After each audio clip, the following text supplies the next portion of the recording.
The Korean Mafia boss's baby wouldn't stop crying on the plane until a black woman did something that made him freeze. The cries tore through the private jet like something primal and raw, each shriek climbing higher, sharper, more desperate. The kind of sound that burrowed under skin and made even strangers want to fix it, soothe it, make it stop. But the leather seats remained occupied by silent, rigid bodies, eyes forward, jaws tight. No one moved, because the man holding the screaming infant was Kang Jae-min. And you didn't interrupt Kang Jae-min. He sat motionless in the center seat, swallowed by charcoal fabric so precisely tailored it looked like armor. Gold gleamed at his wrist, catching light with each shallow breath. Dark ink crawled up the side of his neck, ancient symbols that promised violence, loyalty, blood oaths kept in shadows. His face could have been carved from stone for all the emotion it showed, but his hands trembled, just slightly, just enough. Inside, Jamin was coming apart at the seams. This wasn't a negotiation. It wasn't a power play he could flip with the right words or the right threat. Money meant nothing here. Fear meant nothing. The silent authority that made grown men flinch and obey, useless. His son, Jun Seo, arched against him, face flushed crimson, fists clenched like he was fighting an invisible enemy. 2 months old. 2 months since the child's mother had hemorrhaged on a marble floor while Jamin held her hand and felt his world crack in half. 2 months since Kang Jae-min, a man who commanded empires built on fear, had become something he'd never prepared for. A single father, helpless. "Sir?" One of his men leaned in, voice barely audible over the wailing. "We can reroute, land early, find a—" "No!" The word was silk over steel. "We hold course." The guard retreated instantly, but Junseo didn't care about courses or schedules or the fact that his father's word could erase entire bloodlines. The baby only knew hunger, discomfort, and the gaping absence of the warmth he'd been torn from too soon. Jamin had tried everything. Bottles prepared exactly as the hired nanny had instructed. Pacifiers in 3 different shapes, rocking motions that felt foreign and clumsy in arms more accustomed to violence than comfort. Nothing worked. Nothing even came close. 4 rows back, Naya Carter felt her chest constrict before her brain even registered the sound. Her body knew that cry. Her breasts ached in phantom response. Muscle memory from nights spent in a nursery that now sat empty. She pressed her fingers hard into the armrest, fighting the visceral pull, the instinct that wanted to rise and answer a call that was no longer hers to answer. She closed her eyes, breathing through the wave of grief that never quite receded. 9 months. It had been 9 months since she'd held her niece, her sister's baby girl, the child she'd helped raise after the funeral, the infant who'd become hers in every way but blood. 9 months since the tiny heart had simply stopped. SIDS, the doctors said. Sudden infant death syndrome. As if naming it made the nightmare comprehensible. Naya had been flying home from a corporate crisis training in Seoul, trying to rebuild something resembling a life. She was a trauma response consultant, someone companies called. When everything went catastrophically wrong, she specialized in de-escalation, in reading human behavior under extreme stress, and she knew exactly what that sound meant. The crying shifted, growing thinner, more desperate. Not anger, not discomfort. Terror. "Ma'am." A flight attendant paused beside her seat, concern creasing her face. "Are you all right?" Naya looked up, then toward the source of the cries. Her hands were shaking. "That baby," she said quietly. "He's not just fussy. He's—" She stopped herself. "I work in crisis de-escalation. Maybe I can help." The attendant's expression flickered between hope and uncertainty. "The passenger has been very clear about refusing assistance, but if you'd like to try—" Naya unbuckled before she could think better of it. Each step down the aisle felt like walking toward a cliff edge in the dark. She could feel eyes tracking her movement, not the civilians, but the others.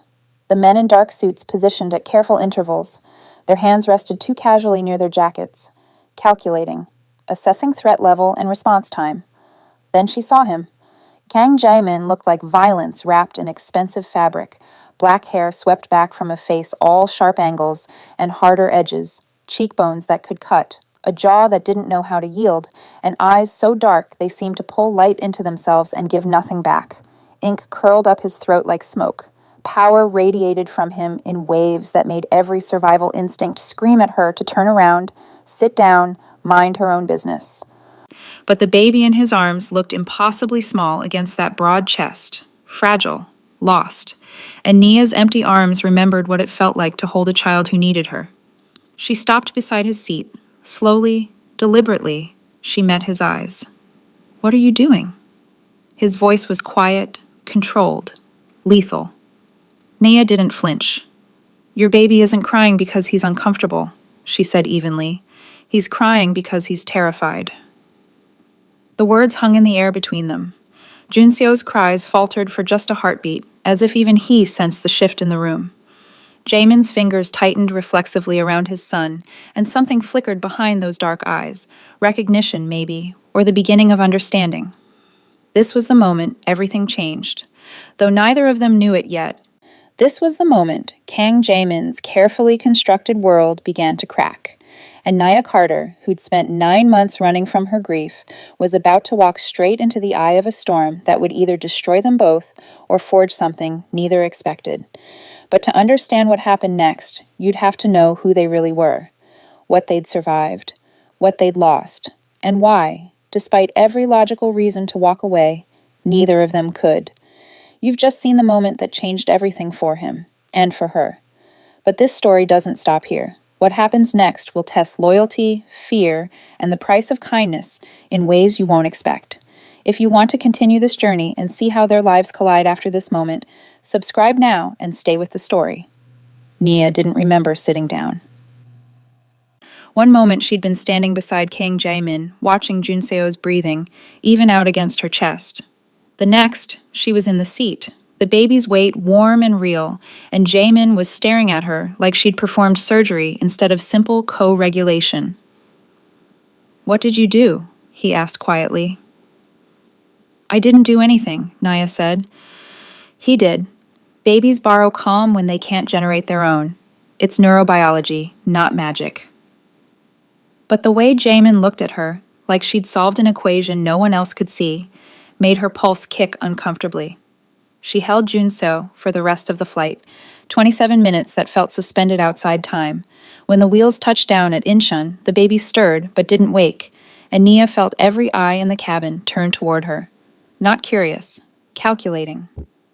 Jaemin took his son back with hands that were steadier now, though something raw still lingered in his expression. "Thank you," he said, and it sounded like a vow. Nia stood, smoothed her blazer. "He'll need consistency, routine, someone calm." "He'll have it." She nodded, turned toward the exit with the other passengers. A suited man blocked her path before she'd taken 3 steps. "Ms. Carter, Mr. Kang requests a moment of your time." It wasn't phrased as a question. The private lounge was all sharp edges and glass. Nia stood by the window overlooking the tarmac, arms crossed, trying to ignore the flutter of unease in her chest. When Jaemin entered, he was alone. Junseo had been handed off somewhere safe, she hoped. "You're not in trouble," he said immediately. "Then why does this feel like an interrogation?" His mouth almost curved. Almost. He moved to the bar, poured water into 2 glasses with surgical precision, offered her one. She took it, but didn't drink. "In my family," Jaemin began, voice low, measured, "there is a belief. When someone outside the bloodline calms the air when the parent cannot, that person becomes bound to the child's fate." Nia's grip tightened on the glass. "That's superstition." "Perhaps." His dark eyes held hers, unflinching. "But my people saw what happened. They will talk, and in my world, perception is reality." "I'm a trauma consultant," Nia said firmly. "What I did was apply science. Your son was dysregulated. I provided regulation. There's no mysticism involved." "And yet," Jaemin said softly, stepping closer, "it worked when nothing else did. You held my air, Ms. Carter. That means something to those who serve me. And to those who oppose me." The words settled like ice in her stomach. "I didn't ask for that." "I know." He pulled a matte black card from his jacket, pressed it into her palm.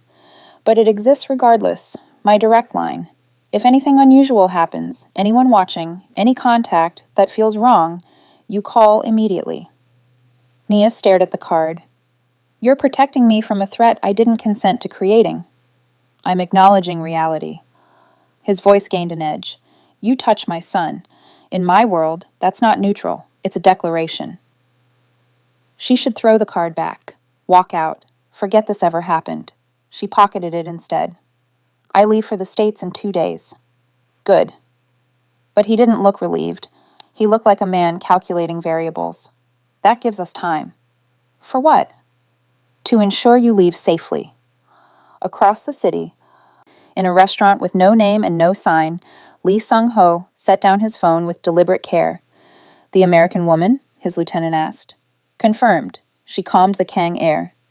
Sung-ho smiled without warmth. An outsider, no visible ties to the organization. Then she's no one. She's someone Kang Jae-min allowed near his son. Sung-ho lifted his glass. That makes her valuable. Leverage, properly applied, can topple kingdoms. Orders? Watch her. I want to know everywhere she goes, everyone she speaks to. The smile sharpened. And when the time is right, we'll see what the great Kang Jae-min is willing to sacrifice for a stranger. Nia stepped into Seoul's humid night and felt it instantly. The crawling sensation between her shoulder blades, the awareness of being observed. She turned, scanning the crowd at arrivals. Families.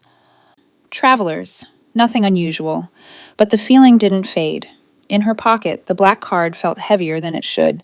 She pulled out her phone, finger hovering over the number, then stopped herself. Paranoid. Jet-lagged. Projecting trauma onto shadows. Even as her taxi pulled into traffic, even as the city lights blurred past, Nia couldn't shake one certainty. Somewhere in this city, someone was watching. And they knew exactly who she was. The first sign came at breakfast. Nia sat in the hotel cafe, laptop open, reviewing case files for a client meeting she'd scheduled before everything went sideways. Her coffee had gone cold an hour ago. She hadn't noticed. What she did notice was the man in the gray jacket. He'd been at the airport, then outside her hotel last night, now here, 3 tables away, pretending to read a newspaper like it was still 2005. Her pulse kicked, but she kept her expression neutral. Finished her email. Closed the laptop with deliberate calm. When she stood, she made eye contact. He didn't look away. Message received. The envelope was slipped under her door while she was in the shower. No postage, no return address, just her name in precise Korean characters someone had translated to English below.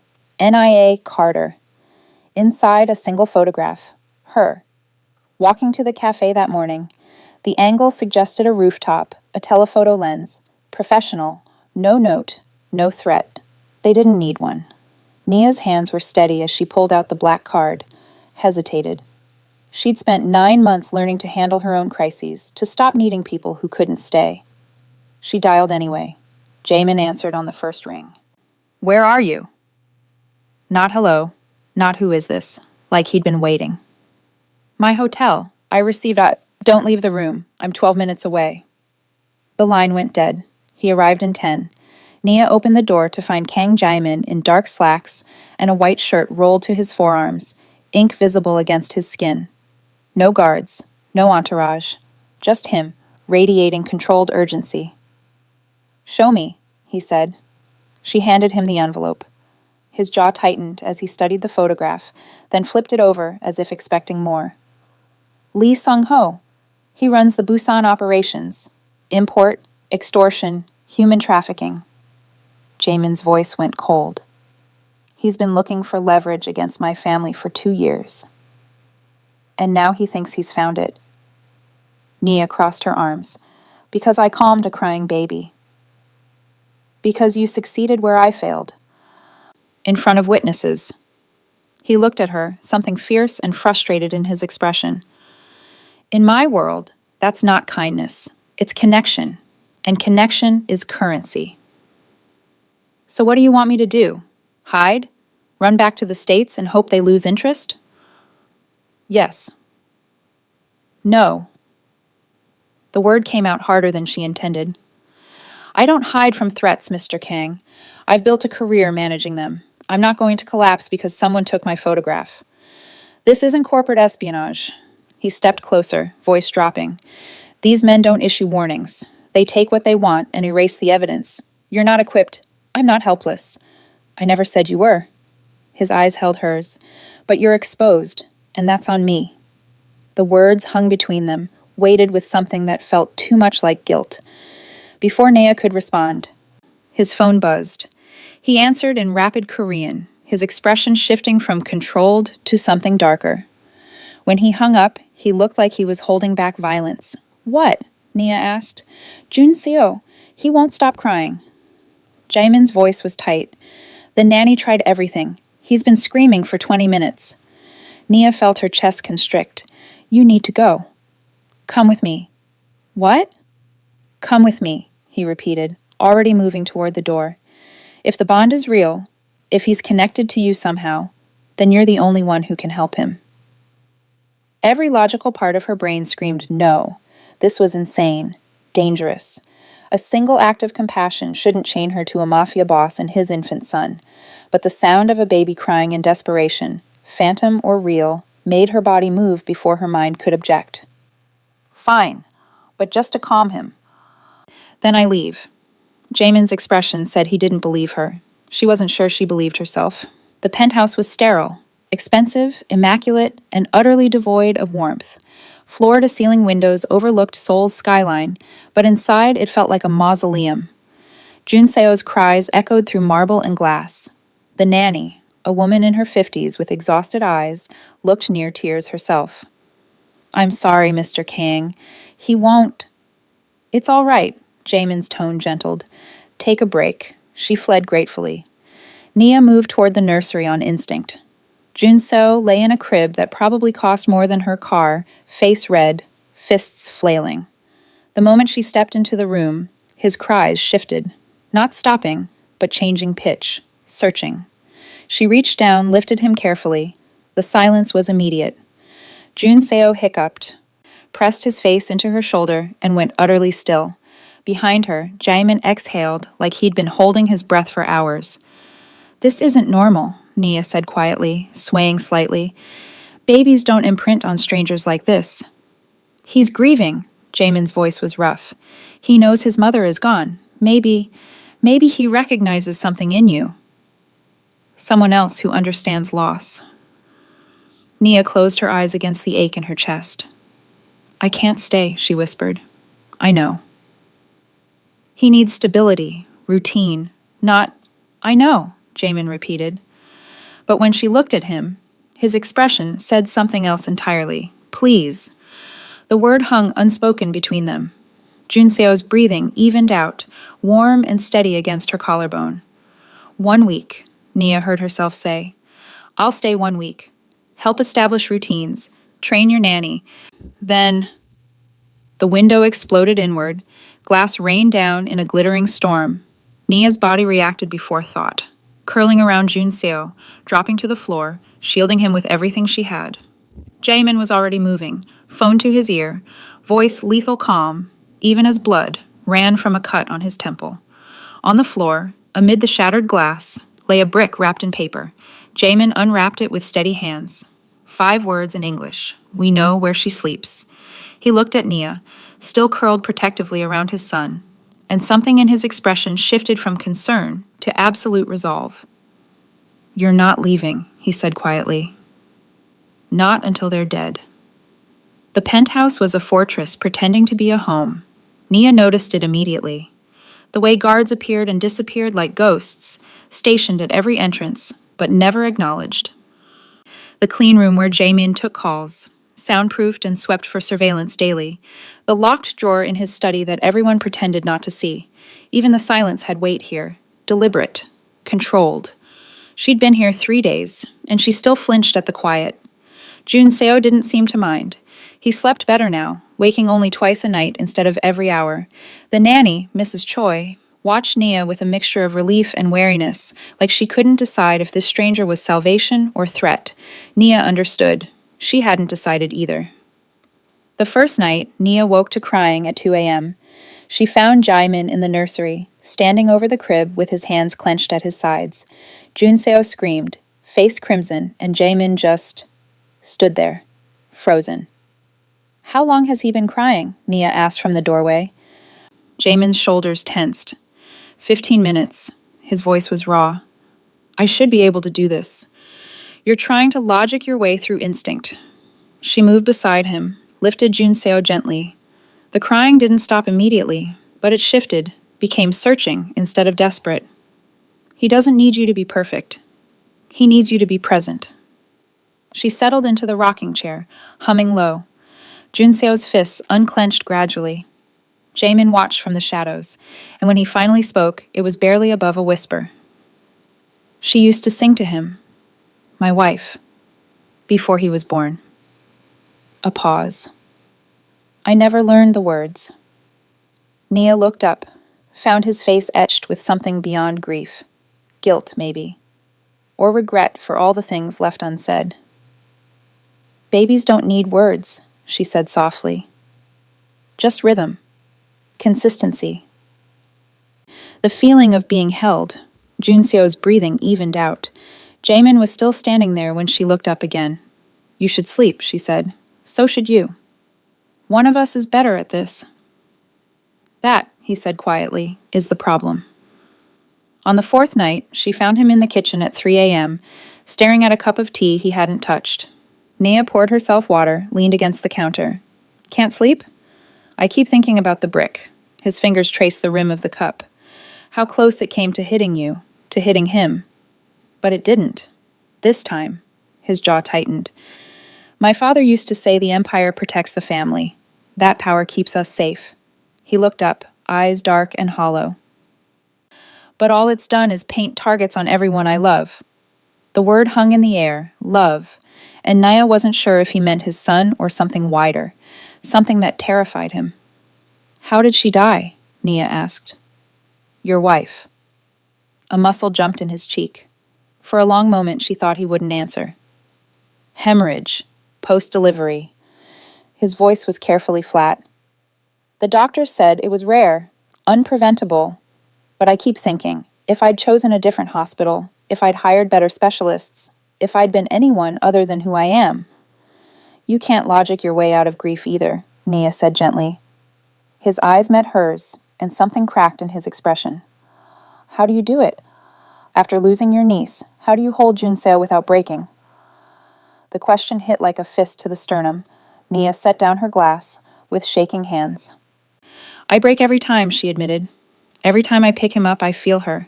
Remember her weight, her smell, the way she'd grab my finger. She swallowed hard. But I hold him anyway. Because the breaking means I loved her enough to still feel it. Jaemin stood slowly, moved around the counter. He stopped close enough that she could feel his warmth, see the exhaustion carved into the edges of his face. I'm sorry, he said. For bringing you into this, for needing you when I should be able to. Stop. Nia looked up at him.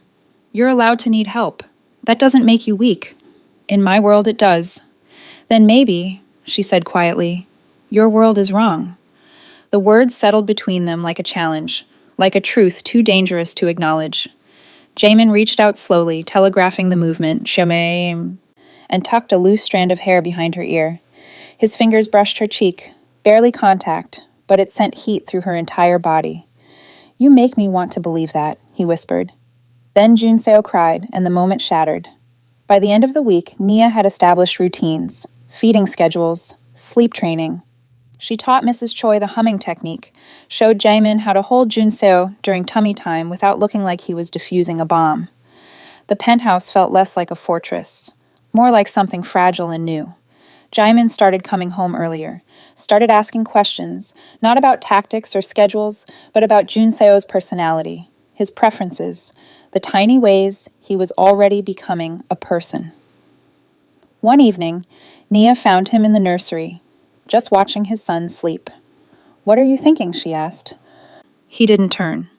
That I spent 15 years building an empire that will destroy him if I'm not careful. His voice was barely audible. And I don't know how to dismantle something that's kept me alive this long. Maybe you don't have to dismantle it, Nia said. Maybe you just walk away. It's not that simple. It never is. He looked at her then, and she saw it clearly, the man beneath the power, scared, desperate, trying to be good in a world that rewarded violence. If I leave, he said, they'll come for us anyway, the rivals, the allies who feel betrayed, everyone who has something to lose. Then we deal with it. We? Naya's breath caught. She hadn't meant to say that, hadn't meant to include herself in a future that was never supposed to be hers. But looking at him now, at this man who was trying so hard to be more than what he'd been made into, she couldn't take it back. Yeah, she said softly. We. The call came at midnight. Jamin's phone buzzed once. He read the message, and every ounce of warmth drained from his face. What? Nia asked. He looked at her, and she saw it in his eyes before he spoke. Someone in my organization leaked your location. His voice was lethal calm. Lee Sung-ho knows exactly where you are. Outside, in the Seoul night, a car engine started. The hunter had found his prey. The first fire started at dawn. Jamin's shipping warehouse in Incheon, 30 million in inventory, gone in 20 minutes. By the time the fire department arrived, there was nothing left but smoke and ash and a message spray-painted across the remaining wall in red. Tick-tock. The second hit came 2 hours later. A restaurant in Gangnam, one of his legitimate fronts. No fire this time. Just bullets through the windows during breakfast service. No casualties, but the message was clear. We can reach you anywhere. By noon, 3 more properties had been targeted. Clean, coordinated strikes that screamed professional planning. Naya watched Jamin pace the secure room, phone pressed to his ear, speaking rapid Korean that sounded like violence wrapped in silk. His knuckles were white. A vein pulsed in his temple. When he finally hung up, the silence was suffocating. How bad? She asked. 40 million. 6 locations. His voice was eerily calm. And a phone call. From? Lee Sung-ho. Jamin's jaw tightened. He wants to negotiate. Nia's stomach dropped.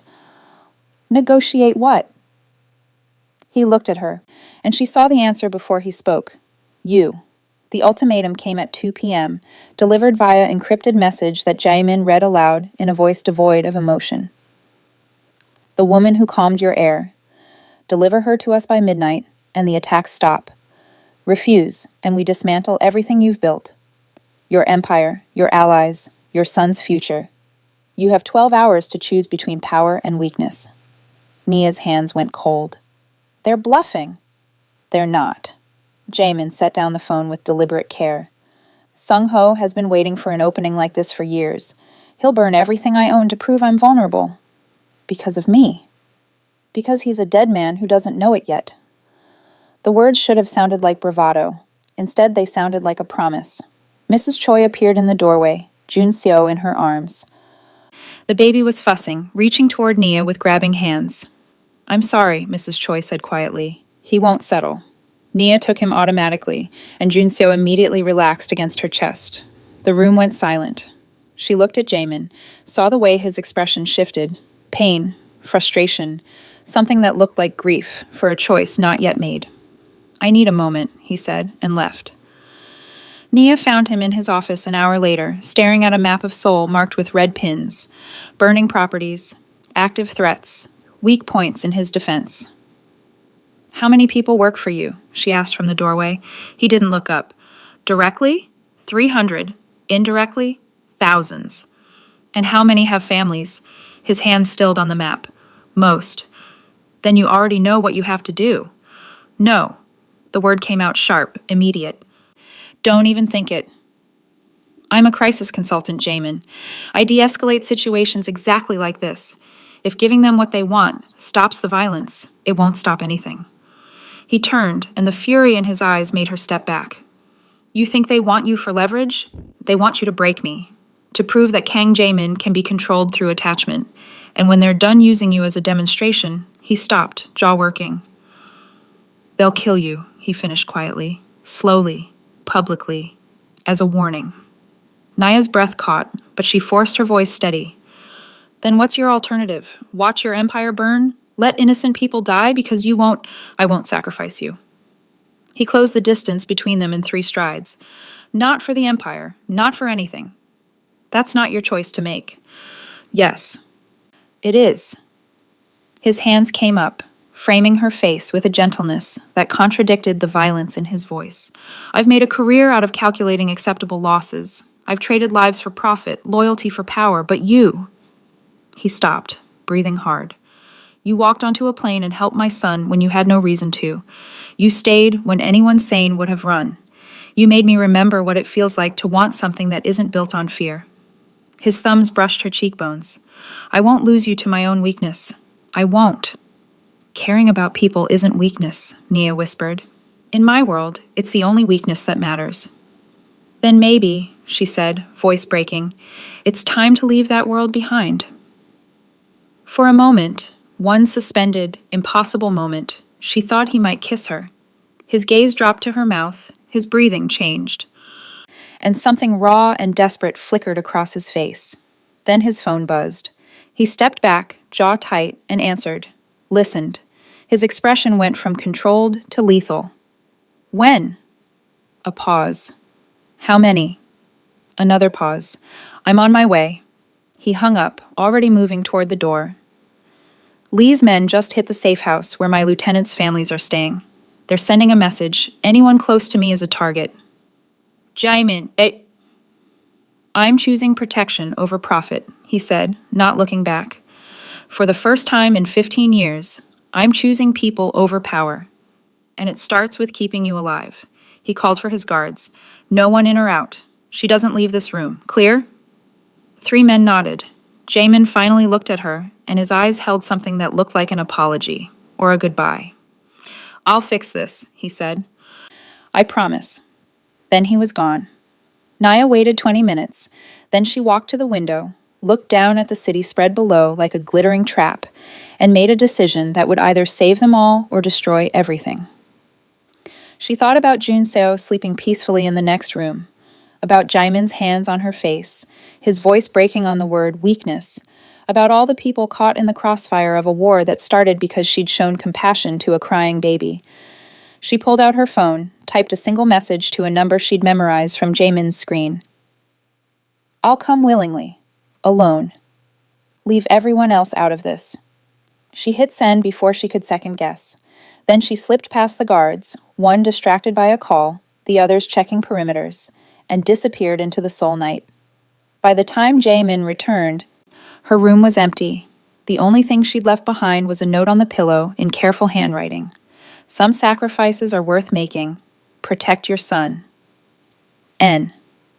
The paper crumpled in his fist, and Kang Jae-min, who hadn't screamed since childhood, who'd learned to control every emotion, who'd built an empire on ice-cold calculation, roared. They took Junseo 3 hours after Nia disappeared. Mrs. Choi found the nursery empty, window open, security footage wiped. No struggle, no sound. Just gone. The note came 10 minutes later. We have them both. Warehouse 7, Incheon Port.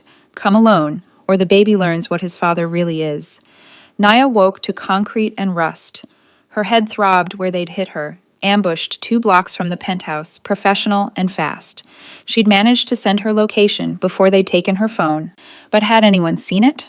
Junseo's cries brought her fully conscious.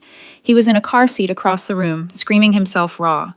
2 armed men stood guard, and a third, older, impeccably dressed, sat in a leather chair like he was conducting a board meeting instead of a kidnapping. Lee Sung-ho. Ms. Carter. His English was flawless. You're awake. Good. We have much to discuss. Nia's wrists were zip-tied, but she forced herself upright. Let the baby go. Your fight is with Jamin, not an infant. My fight is with weakness. Sung-ho stood, buttoned his suit jacket. Kang Jae-min built an empire on fear, but fear is brittle. Attachment. He gestured toward Junseo. That's exploitable. You're using a child as leverage. I'm teaching a lesson. He moved closer. For 15 years, Kang has operated like he's untouchable, invincible. But you showed us the crack in his armor, the one thing he can't control. Love isn't weakness. In our world, Sung-ho smiled coldly. It's fatal. Junseo screamed harder, face crimson, choking on his own cries. Please, Nia said. hating the desperation in her voice. "Let me hold him. He's terrified." Sung-ho considered, then nodded to a guard. They cut her ties but kept guns trained as she lifted Junseo. The baby grabbed onto her like she was the only solid thing in a collapsing world. His cries quieted to hiccups. "Remarkable," Sung-ho murmured. "Kang's own blood trusts you more than his father. That must burn." Naya said nothing, just held the baby and calculated exits. 2 doors, 4 armed men, no clear escape. She was still calculating when the lights went out. Jaemin came through the darkness like a nightmare given forms. The first guard went down silently, throat crushed, gun taken. The second managed half a shout before his windpipe collapsed. When the backup generator kicked on, Sung-ho found himself staring at Kang Jaemin, blood spattered and holding a gun that looked like an extension of his hand. "You touched my son," Jaemin said quietly. 5 more men poured in. Jaemin moved like violence choreographed, precise, brutal, efficient. He shot one in the knee, broke another's arm, moved through them like they were obstacles instead of people. Naya had seen crisis situations, hostage negotiations, armed standoffs. She'd never seen someone dismantle human beings with this kind of cold precision. Sung-ho pulled his own weapon, pressed it to Naya's temple. Everything stopped. "There it is," Sung-ho said, breathing hard. "The great Kang Jaemin. Reduced to this." He shoved the gun harder against Naya's head. Junseo wailed, "Drop it, or I paint the wall with her brain and your son watches." Jaemin's hand didn't waver, but his eyes went to Nia's, and she saw it clearly. He would burn the world. He would kill everyone in this room. Consequences be damned. He was choosing her over everything. "Don't," Nia said quietly. "I'm not losing you." His voice was gravel and glass. "You already made your choice." She shifted Junseo carefully, still meeting Jaemin's gaze. "You chose protection over power. You chose people over empire. Don't let him take that from you." "Touching," Sung-ho sneered. "But he's still the same monster." "The gun," Naya said, never breaking eye contact with Jaemin. "Put down the gun." For 3 seconds, nothing moved. Then Jaemin's weapon clattered to the floor. Sung-ho laughed, pressed the barrel harder. Pathetic. Kang Jaemin on his knees for a... Naya moved. Years of crisis training, muscle memory from safety courses, pure desperate instinct. She twisted, used Junseo's weight to throw Sung-ho off balance, and drove her elbow into his throat. The gun went off. The bullet hit the wall 6 inches from her head. Then Jaemin was there, disarming Sung-ho with surgical brutality. 1 hit to disarm, another to disable. The third would have killed him. "Stop!" Nia's voice cut through the violence. "Jaemin, stop!" He froze, fist cocked back, breathing like he'd run miles. Blood dripped from his knuckles. Sung-ho lay gasping beneath him. "You're not that man anymore," Nia said, voice shaking. Junseo cried against her chest. "You're a father, Havos. You're someone who chose love over fear. Don't let him pull you back." Jaemin stared at Sung-ho like he was deciding between execution and mercy. Then his phone buzzed. He answered without looking away from his enemy, listened. His expression went from fury to something hollow. "I understand," he said quietly, and hung up. He looked at Nia, and she saw devastation behind the blood. "My council voted," he said, "unanimously. The empire is done." "What?" "They said I've become compromised, weak. They're dissolving the organization, redistributing territories." A muscle jumped in his jaw. "Effective immediately. I'm out." Sung-ho laughed wetly. "You're nothing without..." "I'm a father," Jaemin said, standing. "That's more than you'll ever be." He called the police himself, gave his statement, handed over evidence that would dismantle half the underground operations in Seoul, including his own. When the sirens approached, he finally allowed himself to look at Nia. "I'm sorry," he said, "for bringing you into this, for everything you've lost because of me." Naya shifted Junseo to one arm, reached out with the other, their hands clasped. "You didn't lose anything that mattered," she said softly. The empire burned on the evening news. Arrests, asset seizures, an entire criminal infrastructure collapsing under its own weight. And in a quiet apartment far from the penthouse, Kang Jae-min, former syndicate boss, now just a man, held his son and watched the ashes settle. Nia stood beside them, hand on his shoulder. "What now?" she asked. Jaemin looked at Junseo, then at her. "Now," he said quietly, "we try something harder than violence." "What's that?" "Peace." Outside, Seoul continued its neon dance, unaware that one of its darkest kings had just chosen light. And in the ruins of an empire, something new began to grow. The penthouse sold in 3 days. Everything inside, the Italian marble, the custom furniture, the art worth more than most people earned in a lifetime, went to pay legal fees, restitution, and blood money to families owed debts that could never truly be settled. Jamin signed the papers without hesitation. Naya watched him across the bare living room, morning light cutting through empty windows. He looked smaller somehow without the trappings of power.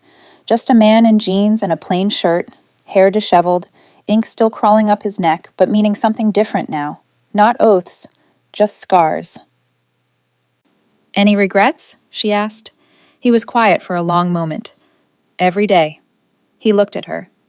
"Just not about this." The betrayals came systematically. Former allies turned informants overnight. Men who'd sworn blood oaths testified in exchange for immunity. Business partners scrubbed their records clean, erasing decades of association like Jamin had never existed. His name became poison in the circles that once feared it. Nia found him on the balcony of their temporary apartment, modest, anonymous, the kind of place that didn't ask questions. He was staring at the city like it was written in a language he no longer understood. Park Hyun-woo flipped, he said without turning, gave prosecutors everything. Names, dates, operations going back 12 years. "He was your lieutenant. He was my friend." Jamin's jaw tightened. "I stood at his daughter's wedding, held his grandson when he was born." Nia moved beside him, close, but not touching. "You can't control how people react when the structure collapses."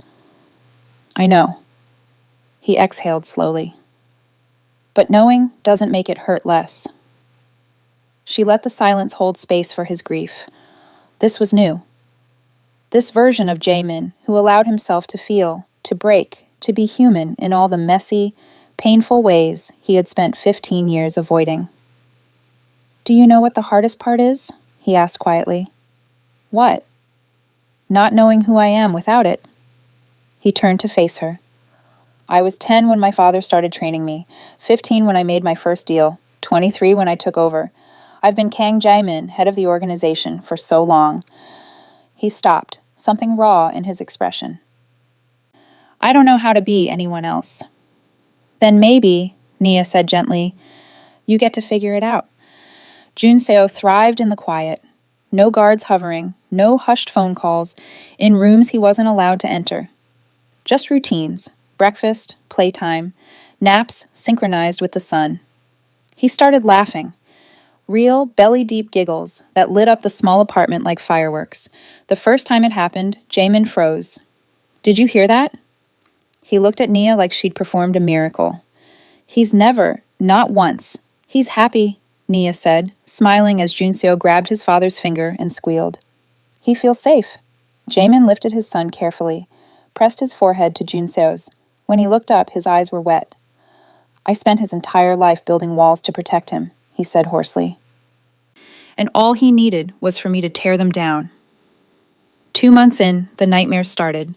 Nia woke to find Jaemin's side of the couch. They'd been taking turns, maintaining boundaries neither had the courage to cross. Empty. She found him in the kitchen, hands braced against the counter, breathing like he'd been running. "Same dream?" she asked. He nodded. "The warehouse. But in the dream, I don't stop. I kill Sung-ho, then everyone else. And you're watching with Junseo, and the look on your face..." He stopped, swallowed hard. "Like I'm the monster you were afraid I was." Naya moved beside him, close enough that their shoulders touched. "You're not that man."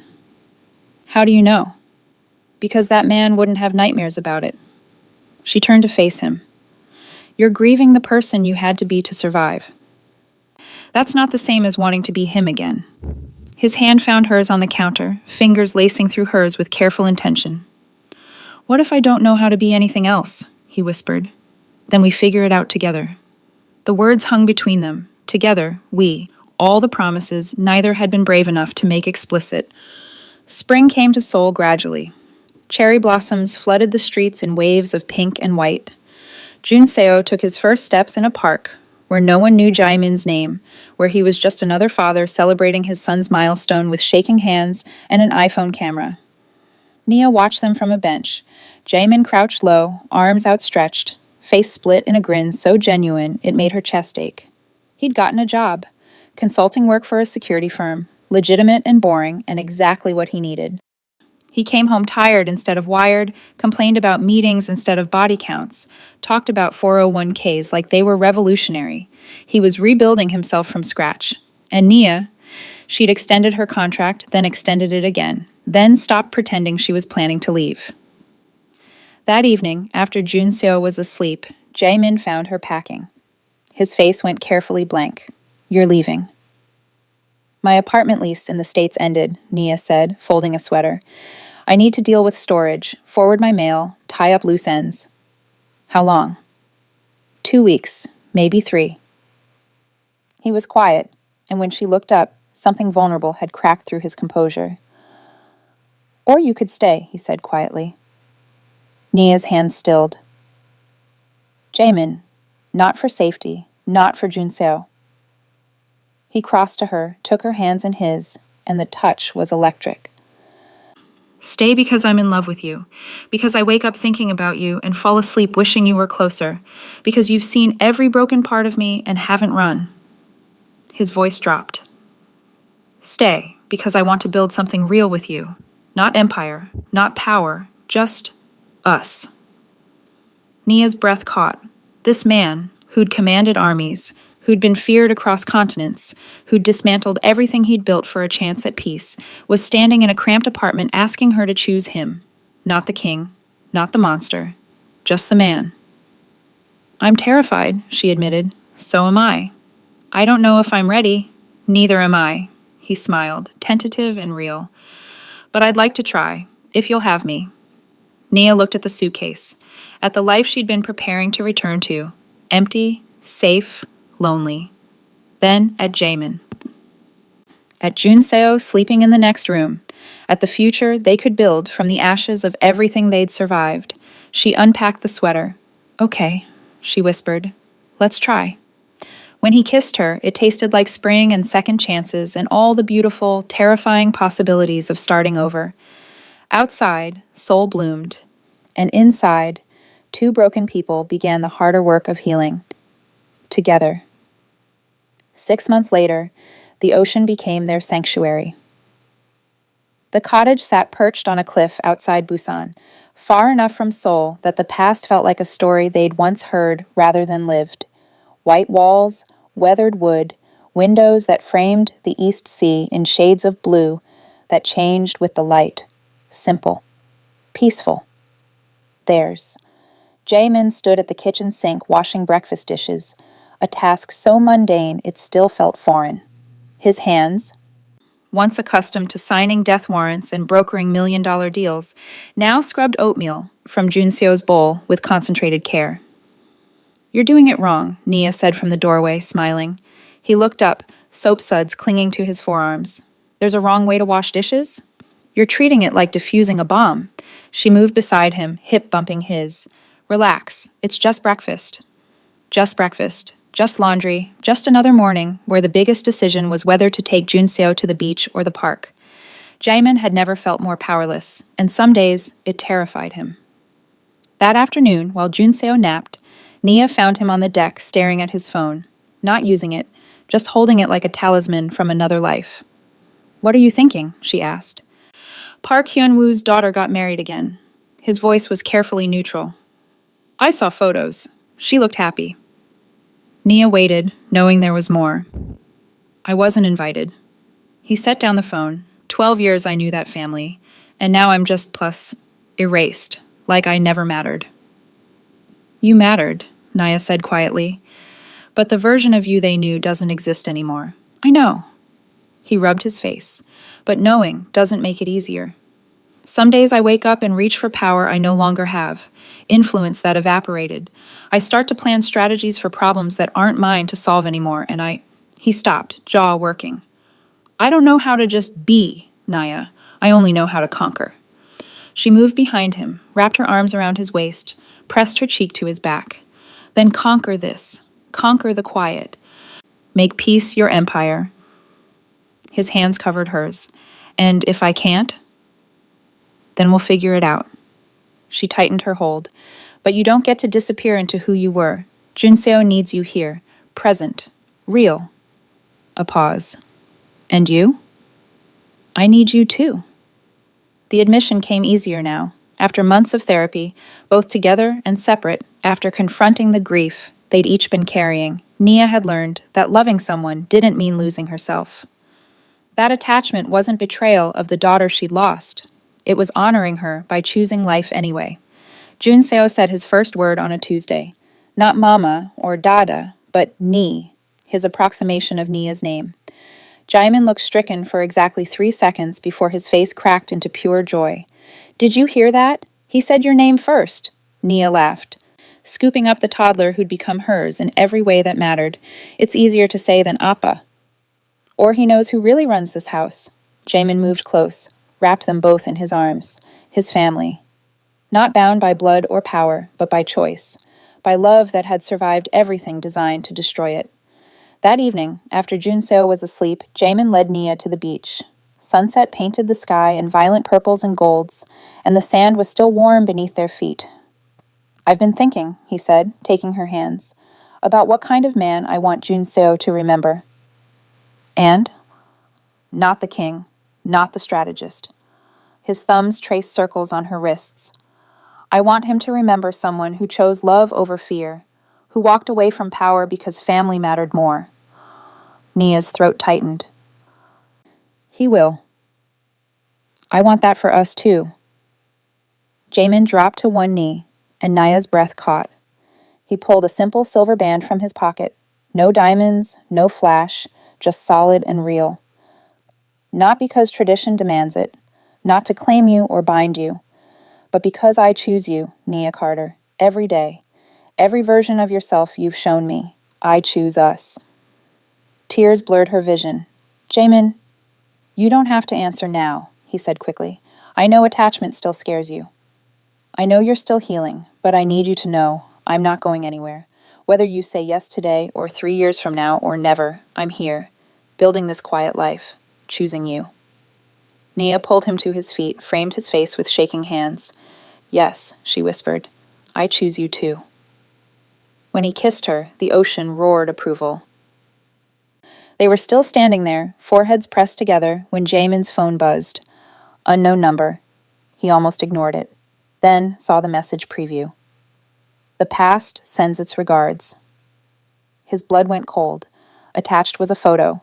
Junseo in the cottage window, taken from the cliff road, time-stamped 30 minutes ago. Below it, a single line. Did you really think you could just walk away? Jaimin's hands trembled as he showed Nia.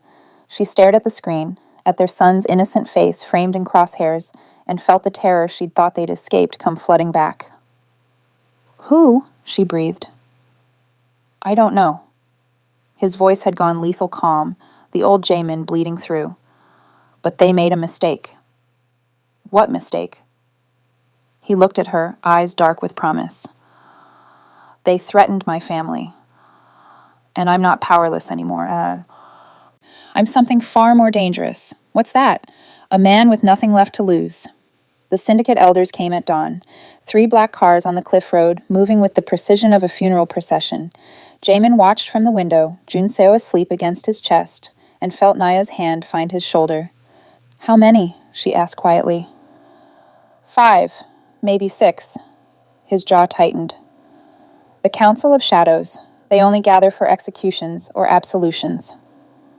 Which is this? I don't know. They met on the beach, neutral ground, as tradition demanded. The elders emerged in tailored suits that looked wrong against the sunrise, faces weathered by decades of violence disguised as business. Elder Song spoke first.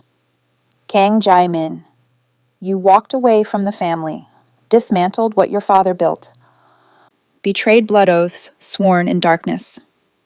Jaemin stood perfectly still, Nia beside him, Junseo in her arms now. I did. You chose a woman over the empire, a child over conquest. Song's eyes were unreadable. In our world, such choices warrant death. Nia's breath caught. Jaemin's hand found hers, squeezed once. But, Song continued, we have watched you these 6 months. Watched you live quietly, raise your son, harm no one. He paused. The woman you chose, she did not seek power. She sought only to calm a crying child, and in doing so, she showed you a path we thought you'd never take. The other elders nodded, a choreographed acknowledgement. The council votes to release you, Song said formally.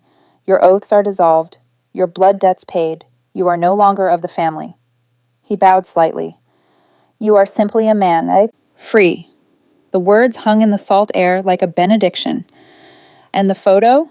Jaemin's voice was controlled. The threat? A test. Song's expression softened fractionally. To see if you would return to violence. To see if the change was real. He looked at Nia. You came to us instead, asked for peace, not war. That is why we came. Jaemin exhaled slowly, the tension bleeding from his shoulders. Thank you. Do not thank us. We did not do this for you. Song's gaze moved to Junseo. We did it for him, so he might grow without the weight you carried. He turned to leave, then paused. Your father would be ashamed of who you've become. Jaemin smiled slightly. I know. Good. Song almost smiled back. Shame is how we know we've changed. They married in autumn when the maple leaves turned the coast into flame. No guests. No ceremony. Just a courthouse in Busan where they signed papers that made official what had been true for months. They were family, bound by choice rather than blood or circumstance. Junseo served as witness, toddling between them in a tiny suit, giggling as Jaemin lifted him high. You ready for this? Nia asked, adjusting Jaemin's tie. He caught her hand, pressed it to his chest, where his heart beat steady and sure. I've dismantled empires. This should be easy. Liar. Terrified, he admitted, grinning. But the good kind. The official pronounced them married. They kissed while Junseo cheered, and Nia thought about the plane, about the crying baby and the dangerous man, and the moment everything changed. Some stories begin with fear. The best ones end with choice. That evening, while Nia prepared dinner, she heard it, Junseo's cry from the nursery. Not distressed, just fussy. The sound that once would have sent her running, chest tight with phantom grief and instinct.